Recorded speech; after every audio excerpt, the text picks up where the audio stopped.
Hello বন্ধুরা, সবাই কেমন আছো? আজকে আমি তোমাদের সঙ্গে শেয়ার করব মাটির চুলায় রান্না করা হাঁসের মাংস। তার সঙ্গে দেখে নাও আমাদের গ্রামের সুন্দর পরিবেশ।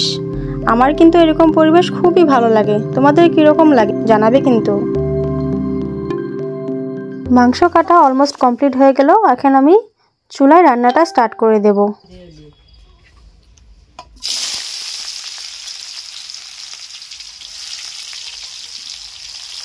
গরম তেলে কুচি কুচি করে কাটা পেঁয়াজ আর তেজপাতা দিয়ে আমি এটাকে গোল্ডেন ব্রাউন করে ভেজে নেব। তেলের পরিমাণটা এখানে আমি কমই রেখেছি, কেননা হাঁসের গায়ে এমনিতে অনেক তেল থাকে, তাই আমি তেলের কোয়ান্টিটিটা এখানে কম রেখেছি। এখন আমি এখানে বাটা মশলাগুলো দিয়ে দিলাম। এখানে আমি আদা, রসুন, তারপর শুকনো লঙ্কা, কাঁচা লঙ্কা, গরম মশলাগুলো আমি গোটা দেওয়ায় বেশি প্রিফার করি, যেহেতু আমি হাঁসের মাংস একটু ভাজা ভাজা খেতে পছন্দ করি। তাই জন্য কি হয়, গুঁড়ো যেটা বাজারে পাওয়া যায় ওই মশলাটা দিলে আমাকে একটু তেতো তেতো ভাব একটা ফিল হয়। ওই জন্য আমি গোটা মশলাগুলো যখন আমি মশলাটা পেস্ট করি ওই সময় ওখানে দিয়ে দিই। তারপর হলুদ, লবণ, জিরার গুঁড়া, ধনিয়া গুঁড়া এগুলো আমি পরিমাণ মতো এখানে দিয়ে দিয়েছি। আর লাস্টে আমি এখানে শুকনো লঙ্কা গুঁড়া দিয়ে দিলাম।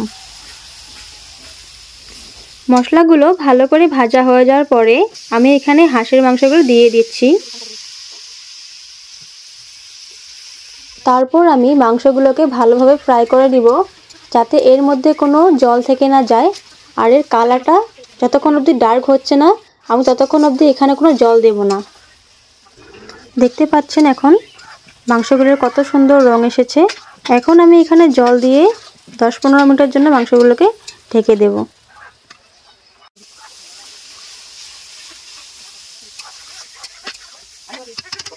হাঁসটা কিন্তু বাজারে কেনা নয়, এটা আমাদের বাড়িরই হাঁস।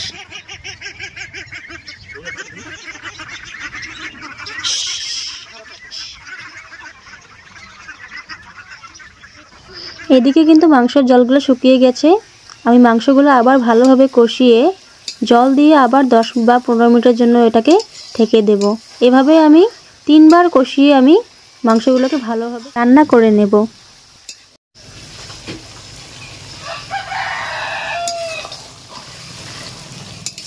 রান্না একদম কমপ্লিট। আমি এটাকে খাবারের জন্য এখন পরিবেশন করব।